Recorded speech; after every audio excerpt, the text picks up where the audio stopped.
우리가 원하는 삶은 하나님 앞에 깨끗한 삶입니다. 그런데 그게 어떤 삶을 이야기하는 걸까요? 최근에 고위 공무원을 임명하면 항상 국회에서 청문회를 거치게 됩니다. 자꾸 낙마하는 걸 보면서 우리 일반적인 서민의 시각에서는 왜 그러한 평범한 기준들을 통과하는 사람이 잘 없을까 하는 궁금점을 가지게 됩니다. 최근에는 이제 부동산 정책을 강력하게 하고 있다 보니까 살기 위해서 집을 가지고 있는 사람들 말고 투기 목적으로 가지고 있는 것을 이제 좀 하지 말자는 방향으로 가고 있잖아요. 집값이 너무 오르면 청년들이 결혼하거나 아이를 낳는데 너무 힘들기 때문에 돈을 버는 방식으로 이제 투자를 하고 집을 투자나 투기의 대상으로 보지 말자는 사회적인 합의들이 좀 만들어져 가는 것 같습니다. 그래야 이제 젊은 세대들을 향한 미래가 있다고 생각을 하는 거죠. 근데 그런 이야기를 막 하면서 근데 이제 고위 공무원이 되는 사람들에게 이제 이 기준들도 적용이 되는 거죠. 그러니까 부동산 투기를 하고 있는가라는 이제 기준들이 생겨나서 보니까 이게 또 우리의 일반적인 기준과 좀 다르죠. 우리는 집이 있냐 없냐를 얘기하고 있는데 그분들은 몇 채냐를 얘기하고 그게 어디 있느냐를 이야기하고 있거든요. 그러다 보니까 이것도 좀 쉽게 넘어갈 수 없는 기준인가 봐요. 사람들은 그런 얘기 많이 하죠. 그러니까 강남에 다른 곳이 다 집값이 떨어져도 집값이 안 떨어지는 데가 있는 거예요. 무조건 수요가 있고 안 떨어지는 데가 있다 보니까 흔히 똑똑한 한 채니 하면서 거기다 집을 사라는 이야기를 많이 합니다. 근데 그렇게 하면서 그걸 해왔던 사람들이 지금은 어떤 처지에 몰리고 있냐면 집을 투기의 대상이 아니라 거주의 목적으로 생각하는 시점으로 바뀌기 시작할 때 이거는 상당히 큰 변화가 찾아오는 거죠. 나라를 섬기려는 사람한테는 미래를 생각하는 마음들이 있어야 되는데 그러한 기준으로 보기 시작하니까 기존에 하고 있던 행동들이 맞지 않는 게 많다는 것이 드러나기 시작합니다. 하나님 보시기에 깨끗해야 되는데 흔히 사람들이 생각하는 지혜로운 방식이나 좋은 방식들을 우리가 따라가다 보면 언젠가 하나님의 기준이 명확해지기 시작했을 때 내가 살아가던 방식이 생각보다 옳지 않다는 것을 발견할 때가 찾아온다는 이야기입니다. 어떻게 해야 하나님 보시기에 지금은 이 정치인들 중에서 고위 공무원이 되고자 하는 많은 사람들은 자격이 다 안 되는 것처럼 자꾸 이제 잘 그 자리에 못 갑니다. 사람 보기에도 합당하지 않은데 하나님 보시기에 깨끗하고 합당한 삶은 어떻게 살아갈 수 있을까요? 오늘 본문의 말씀을 짧게 지나가면서 보고 또 기도하고자 합니다. 9절의 말씀에 이렇게 시작해요. 청년이 무엇으로 그의 행실을 깨끗하게 하리까 주의 말씀만 지킬 따름이니이다 라고 이야기합니다. 청년 때 많이 들었던 말씀이에요. 청년이 무엇으로 그의 행실을 깨끗하게 하리까 주의 말씀만 지킬 따름이니이다 라고 오늘 9절에서 말하고 있는데 사실 본문의 말씀은 청년들만 향한 건 아니에요. 난 청년이 아닌데요? 이제 생각하시면 안 되고 청년들만 향한 말씀이 아니라 여기서는 청년이 어떤 것을 상징하냐면 그 깨끗하고 순결한 삶을 살려고 하는 그 마음이 끊임없이 압박을 받는 사람들을 말하는 단어예요. 하나님 앞에 정결하게 살고 싶은데 깨끗하게 흠이 없이 살고 싶은 마음을 가지고 살아가다 보면 부딪히는 일들이 참 많습니다. 그 압박을 받는 사람들에게 하는 이야기입니다. 끊임없이 압박을 받는다면 이런 삶을 살아가고 계신 거죠. 그래서 이 이야기를 저도 청년 시절 되게 좁혀서 들었거든요. 청년을 향한 메시지로 듣고 그의 행실을 깨끗하게 하리니까 뭐에 대한 압박이라고 생각이 되세요? 청년 시절에 이걸 약간 그 성적인 타락과 유혹에 대한 이야기로 많이 들었던 본문이거든요. 근데 말씀을 보다 보니까 말씀은 사실 훨씬 넓은 이야기예요.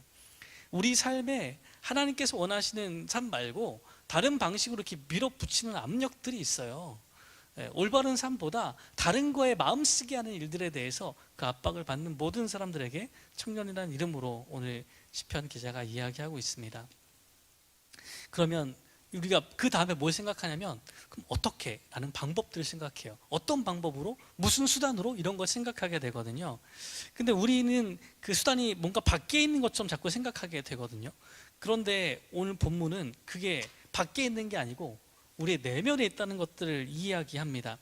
10절 말씀에 보면 어떻게 이야기하냐면 내가 전심으로 주를 찾았사오니 주의 계명에서 떠나지 말게 하소서라고 이야기해요. 전심으로, 우리의 마음 전부로 주님을 찾았다고 이야기하는 건요, 하나님을 향한 구체적인 기도를 이야기합니다. 어떻게 우리의 삶이 하나님 앞에 깨끗해질 수 있냐고요? 전심으로 하나님을 향해 기도하는 사람이 가장 중요한 첫 번째 이야기가 되는 거예요. 기도하는 사람이요. 밖에 무엇을 행하는 사람, 무엇을 준비하는 사람, 무엇을 따라가는 사람, 외적으로 들어가는 것 말고요, 제일 먼저 드러나는 것은 기도하는 삶입니다. 하나님을 향해 따라가는 삶이에요. 두 번째는 11절의 말씀입니다. 내가 주께 범죄하지 아니하려 하여 주의 말씀을 내 마음에 두었대요. 행위는 나중이에요. 근데 그렇게 하나님께서 원하시는 삶을 살고 범죄하지 않기 위해서, 하나님 뜻에서 벗어나지 않기 위해서 뭘 하냐면 하나님의 말씀을 마음에 두는 거예요. 내적인 게, 오늘 시편은 내적인 것에 집중되어 있습니다. 바깥의 건 그 다음에 자연스럽게 일어나는 거예요. 우리 마음에 하나님의 말씀을 쌓아두는 거예요. 큐티를 하다가 보면 매일 실수하는 내 잘못이 있거든요. 하고 나서 좀 너무 마음이 안 좋아서 회개하고 하나님께 이야기했는데, 근데 문제는 내가 쉽게 넘어졌던 부분은 다음 날도 똑같은 유혹이 생기고 또 그럴 만한 일들이 생겨나거든요. 그러면 똑같이 회개하게 돼요. 오늘 이 이야기들 가운데 우리는 찾죠. 이거 어떻게 하면 안 할 수 있을까요? 하나님, 이거 더 이상 자꾸 이런 거 반복하는데 이거 안 하고 싶어요 라고 이야기하게 되는데 방법들을 찾죠. 어떻게 하면 될까? 어떻게 하면 될까라는 것들을, 방법을 외부적으로 찾지만 오늘 본문의 말씀은 하나님의 말씀을 그 마음에 쌓아두래요. 마음에 쌓아두기 시작하면 그 말씀이 우리를 보호하는 것들을 경험하기 시작을 하는 거죠. 연초에 계획했던 큐티 계획들 잘 하고 계시죠? 예. 목사가 제일 물어보기 힘든 질문들 중에 이런 거 있습니다. 큐티 잘하고 계세요? 기도 열심히 하고 계세요? 이 질문에 대개 어떻게 대답하시겠어요? 답을 못 하시죠. 그러니까 이게 듣는 사람도 힘들고 물어보는 저도 민망하고, 그러니까 자꾸 물어볼 수 없는 질문에 속합니다. 그래서 이거 언제 물어보냐면 제자 훈련하러 오셨을 때 계속 물어봐요. 예, 훈련돼야 되니까요. 자꾸 물어봅니다. 큐티 하셨냐고. 그게 왜 중요하냐고요? 아니, 제가 못하면 혼내려고 하는 게 아니고요. 하나님의 말씀을 우리에게 쌓아놓는 시간들이 우리를 죄에서 보호해 주기 때문에 그렇습니다. 그 아침에 그 시간들이, 잠깐 짬을 내서 하나님을 만나는 그 시간들이 우리를 변화시켜 주기 때문에 그래요. 막 점검해서 막 이렇게 체크하고 막 이거 아직도 못했냐고 이렇게 물어보고 막 부끄럽게 하려고 하는 게 아니고요. 그 시간이 우리를 보호해 주는 시간이 되기 때문에 자꾸 권면하는 거예요. 예. 못했다고 이야기를 부끄러워하지 마세요. 거짓말 안 하셔도 돼요. 목사님 부끄럽게 자꾸 물어보셔. 안 했다고 말하는 것도 한두 번이지 이게, 그렇죠? 괜찮습니다. 그 마음 때문에 한 번이라도 하게 하려고 자꾸 물어보는 거예요. 예. 부끄럽게 하려고 하는 게 아니고요, 하게 하려고 여쭤보는 겁니다. 비슷한 이야기로 12절과 13절에 이렇게 이야기하는데, 찬송을 받으실 주 여호와여 주의 율례들을 내게 가르치소서, 주의 입의 모든 규례들을 나의 입술로 선포하였으며. 원문에서는 나의 입술로 선포하였으며가 먼저 있어요. 13절에 보면 내 입술로 선포해요. 무엇을? 주의 입으로부터 나오는 모든 규례들을 선포하는 걸로 되어 있는데, 중요한 거는 우리 입으로 말하는 것에서 하나님의 입으로 말씀하시는 것으로 진행이 돼요. 하나님께서 말씀하시는 것이 중요하다는 이야기를 하는데, 아까 오늘 시편 119편의 이야기는 내가 밖으로 드러내는 행동 이전에 우리 마음의 문제를 먼저 이야기한다고 했어요.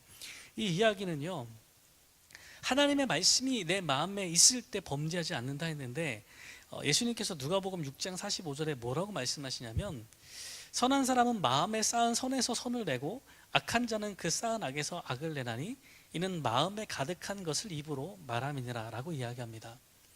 마음에 어떻게 하기로 했어요? 하나님의 말씀을 쌓아놓기로 했잖아요. 그러면 그 말씀이 입으로 드러나는 거예요. 그게 여기서 내가 나의 입술로 하나님의 율례를 선포했다는 표현이 등장하는 겁니다. 마음에 가득 무엇이 차 있으면, 하나님께서 말씀하신 내용들이 차 있으면 그것을 이야기할 수 있는 거예요. 자, 이번 한 주간 말씀하신 내용들 생각하고 그 중에서 뭐 다른 얘기 빼고 하나님께서 우리 마음 가운데 주신 이야기를 어떻게 말씀하셨는지 한번 생각해 보세요. 하나님께서 우리 가운데 쌓으신 하나님의 법과 말씀들을 어떤 방식으로 이야기하셨어요? 생각나세요? 무슨 얘기 했는지? 마음에 잔뜩 쌓아놓은 거 어떻게 이야기하셨는지? 근데 이거를 그게 뭐 규례, 언약 이렇게 들었다고 그거를 야, 너 교회 가는데 왜 안 갔어 또? 너 교회 또 늦게 갔어. 이렇게 말씀하시면 안 돼요. 하나님의 율례가 소중히 하고 지키라고 말했는데 그걸 그렇게 전달하는 건 우리의 방법은 아닐 거예요. 하나님께서 우리에게 말씀하신 약속과 또 사랑과 복음에 대한 이야기들을 그걸 그대로 전해야 되는데 명령만 남아서 그걸 전하라는 이야기는 아니에요. 마음에 뭘로 채워져 있어요? 우리 마음에 하나님께서 뭘로 채워주시나요? 기쁨으로 채우셨으면 그 기쁨을 그대로 이야기하고 또 감사로 채우시면 감사를 이야기하라는 이야기지, 이거를 너 그거 해야 돼, 하나님께서 우리에게 그렇게 얘기하시게 들리면 어쩔 수가 없지만 너 그것도 해야지, 너 이거 왜 안 해, 빨리 가야지, 이런 것만 남으면 좀 신앙생활이 너무 뭐라 그러지 마시고 그분 신앙생활 참 고되구나 라고 생각해 주시면 됩니다. 엄마가 애들한테 자꾸 야 너 빨리 교회 가야지 이렇게 하면 그 엄마가 갖고 있는 신앙도 하나님 앞에 꼭 예배 꼭 가야지, 뭐 해야지만 남아있는 신앙인 거예요. 그 마음이 그것만 남은 거예요. 해야 될 것만 막 남아서 그것만 열심히 하고 있는 거예요. 근데 이건 좀 너무 좀 안쓰러운 신앙의 모습인 것 같아요. 우리 마음을 무엇으로 채워주고 계신가 해서 하나님이 이런 걸로 채워주실 분이 아니거든요. 그런 것만 채워주시면 너무 답답하지 않겠어요? 그래서 그 이야기가 오늘 뒤에 나옵니다. 14절 보시면 이렇게 써 있어요. 내가 모든 재물을 즐거워함 같이 주의 증거들의 도를 즐거워하였나이다 라고 이야기하고 있습니다. 여러분, 요즘 제일 즐거운 일 뭐 있으세요? 생각만 하면 즐거운 거 뭐 있으신가요? 힘든 일을 견딜 수 있는 이유는 뭐예요? 일반적으로 직장 가면 사람들이 일이 좀 힘들잖아요. 막 일도 많고 막 야근도 하고 뭐 같이 일하는 동료들도 잘못 만나서 막 속상한 일도 많고 막 그러잖아요. 그럼 그러다가 어떻게 버텨요? 뭐 때문에 버티시죠? 여러분 어떻게 버티고 계세요? 사람들은 되게 월급날 버티던데요. 나는 금융치료를 됐어 이러면서 이렇게 이제 한 달을 또 버티는 힘이 생겨나시더라고요. 그러지 않으시나요? 그러니까 우리가 생각하면 좋은 게 있어요. 월급날 생각하면 한 달 버틸만한 거야. 버틸만하지, 그죠? 그게 우리의 기쁨이에요. 월급날 그 돈 들어오는 게 너무 행복한 거예요. 그게 일한 그 보람이 막 생겨나는 거죠. 오늘 14절에서 뭐라고 이야기하냐면 내가 모든 재물을 즐거워함 같이 주의 증거들의 도를 즐거워한대요. 재물이 들어오면 즐거워 안 즐거워요? 즐겁죠. 오늘 시편 기도 얘기하잖아요. 내가 모든 재물은 즐거운 거예요. 행복한 거예요. 그걸 즐거운 것처럼 뭐가 즐겁대요? 주님의 증거의 도를 즐거워하는 거예요. 하나님 말씀이 우리 가운데 전해질 때 그 말씀이 어떤 거예요? 즐거운 거예요. 여러분 이거 느끼고 계신가요? 하나님 말씀이 즐겁게 여겨지시나요? 하나님께서 자기를 사랑하고 전심으로 찾는 자들에게 주시는 하나님의 복이 이런 거예요. 즐거워지는 그 말씀이 즐거운 거예요. 저도 늘 고민하거든요. 가끔씩 이렇게 시편이나 우리가 지금 여호수아서를 하고 있는데 생각보다 내용이 많이 반복됩니다. 분명히 이번 주 말씀인데 어디서 본 것 같은 말씀이 있어요. 그럼 그걸 전해야 되는 제 마음이 어떻겠어요? 기도하면 아니 똑같은 말씀인 것 같은데 내용이 반은 겹쳐 있는 것 같은데 막 생각이 들면서 그것도 어떻게 전할까? 듣는 사람들 입장에서도 많이 들은 것 같은데? 그럼 어떤 생각이 들겠어요? 또 그 얘기 하시려고 그러는가? 이건 100번쯤 들은 것 같아 막 이런 생각들이 들면 그 말씀이 좀 식상하게 들리고 재미없게 들리잖아요. 그런데 이상하게요, 하나님의 말씀은요 늘 보던 말씀이거든요. 너무 잘 아는 말씀이거든요. 근데 그 말씀이 우리 마음 가운데 닿으면 새로워져요. 즐거운 마음들이 생겨나기 시작합니다. 여러분 경험하셨나요? 시편 1편 암송하면서 그 마음이 다 아는 말씀인데 우리에게 새롭게 들리는 그 말씀을 경험하셨나요? 하나님 우리에게 말씀을 가슴에 쌓으라고 마음에 쌓으라고 그랬는데 그럼 똑같은 말씀을 쌓을 수도 있잖아요. 어떤 분들이 큐티할 때 계속 물어보세요. 목사님 큐티할 때 본문이 맨날 달라야 됩니까? 어제도 보고 내일도 보고 일주일 내내 봐도 안 됩니까? 어떻게 생각하세요? 본문 똑같으면 안 돼요? 안 해보셨어요? 본문 똑같으면 장점이 많아요. 왜냐하면 첫 번째 날 적용했잖아요. 둘째 날 그거 또 해도 돼요. 적용이 똑같으면 돼요. 일주일 내내 같은 적용할 수 있어요. 중요한 건 그 내가 어려워하는 그 내용을 지켜내는 게 중요한 거죠. 같은 본문에도 괜찮습니다. 뭐 어때요? 하나님께서 내게 말씀하신 내용들이 거기 있는데, 우리는요, 하나님께서 우리 가운데 진짜 즐거움을 회복시키신대요. 공동번역 개정판에 16절에 가면 이렇게 써 있어요. 당신의 뜻을 따름이 나의 낙이오니. 우리 16절은 주의 율례를 즐거워하며 주의 말씀을 잊지 아니하리이다. 즐겁대요. 하나님의 말씀 따라가는 게 낙이래요. 여러분, 돈 버는 것만큼은 재밌으시길 바랍니다. 모든 재물을 즐거워하듯이 즐거워한다고 했거든요. 돈 버는 것만큼 즐거우시길 바랍니다. 그보다 더 즐거우면 더 좋겠는데 거기까지는 좀 바라지 않고요. 이만큼만 해도 너무 멋있을 것 같아요. 그 교회 나가면 특히 안 믿는 집에서 교회 나오는 청년들이 부모님한테 맨날 한 소리 듣거든요. 방학에 지금 우리 청년들 캠프 가 있는 거 아시죠? 아르바이트도 할 수 있고 공부도 할 수 있고 할 수 있는 게 많은데 얘가 자꾸 집을 나가서 어딜 가요. 선교도 갔다 온다고 자기 돈 내고 갔다 오고 돈 내고 캠프 가고 알바하고 돈도 벌 수 있는 시간 돈만 쓰고 다녀요. 공부도 안 하고. 그럼 어떤 말 하겠어요? 야, 돈이라도 되는 거 해라. 뭐 이런 거 자꾸 얘기하신단 말이에요. 근데 왜 가겠어요? 하나님의 말씀이 즐거우니까요. 그게 우리 삶의 기쁨이니까요. 여러분, 그게 청년 때만 그럴까요? 우리는 안 그러실까요? 우리 이제 한 목장 MT 다녀왔는데, MT를 가려면 날짜를 빼야 되잖아요. 돈 벌기도 바쁜데 하루를 빼고 MT 가려면 큰 결단 필요하신 거죠, 그죠? 날짜를 빼야 돼요. 아직 다녀야 될 많은 목장들이 있는데 여러분 어떻게 하실래요? 함께 교제하고 하나님 말씀 나누려고 하루 빼실래요? 못 빼실래요? 청년들 때만 이게 아니라 청년들이 더 정직하게 자라는 것 같아요. 우리도 정말 하나님 말씀을 즐거워하는지 그 말씀으로 교제를 즐거워하는지 하나님이 이렇게 다 물으시지 않겠어요? 우리가 정말 즐거워하는 게 무엇인지 계속 물으실 겁니다. 15절과 16절은 다시 기도가 우리의 중심에 있는 문제라는 것들을 들려줍니다.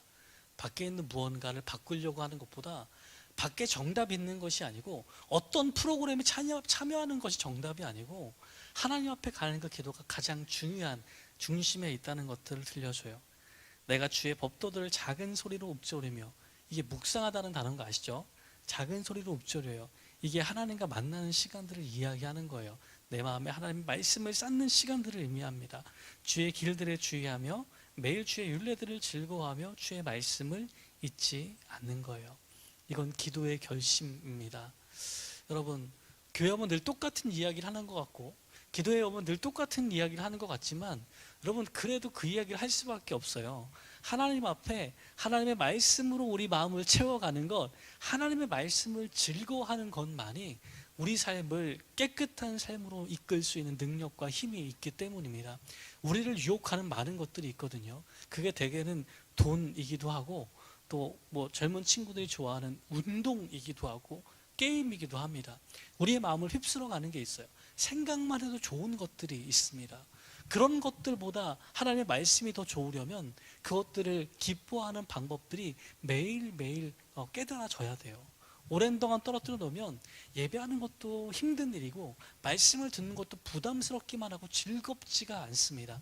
우리에게 제일 먼저 회복할 것은요, 하나님께서 우리에게 말씀하실 때 그 말씀이 우리에게 얼마나 즐거운 일인지를 다시금 발견하는 일입니다. 누가 시키지 않아도 누가 말하지 않아도 그 말씀을 묵상하는 것이 내 삶의 중심에 오도록 하는 그런 저와 여러분들 되기를 주님의 이름으로 축원합니다. 기도하겠습니다. 하나님, 한 주간 하나님의 말씀보다 하나님 앞에 나와 그 말씀을 마음에 채우는 그 말씀을 작은 소리로 읊조리는 그 시간들보다 더 좋아하면서 행한 일들이 많이 있습니다. 우리 마음에 즐거워한 일이 많이 있습니다. 돈 버는 일도 즐겁고 맛있는 거 먹는 것도 즐겁고 또 우리가 좋아하는 운동을 할 때도 행복하고 취미 생활을 할 때도 즐겁습니다. 그런데 하나님의 말씀을 배우는 그것이 즐겁다는 것을 잊고 살아갑니다. 주님 우리를 다시 깨우쳐 주셔서 하나님의 말씀이 얼마나 즐거운지, 하나님의 말씀을 따라가는 것이 우리 삶에 얼마나 큰 기쁨인지를 다시금 알려주셔서 하나님께서 우리에게 말씀하고 가르쳐 주시는 그 길을 우리가 기뻐하며 즐거워하며 따라갈 수 있도록 인도하여 주시옵소서. 그 말씀이 우리 가운데 쌓여서 우리가 범죄하지 않게 인도하여 주시고, 그 말씀이 우리 삶을 지켜주셔서 우리가 깨끗한 삶을 살아갈 수 있도록 이끌어 주시옵소서. 모든 말씀 예수님의 이름으로 기도합니다. 아멘.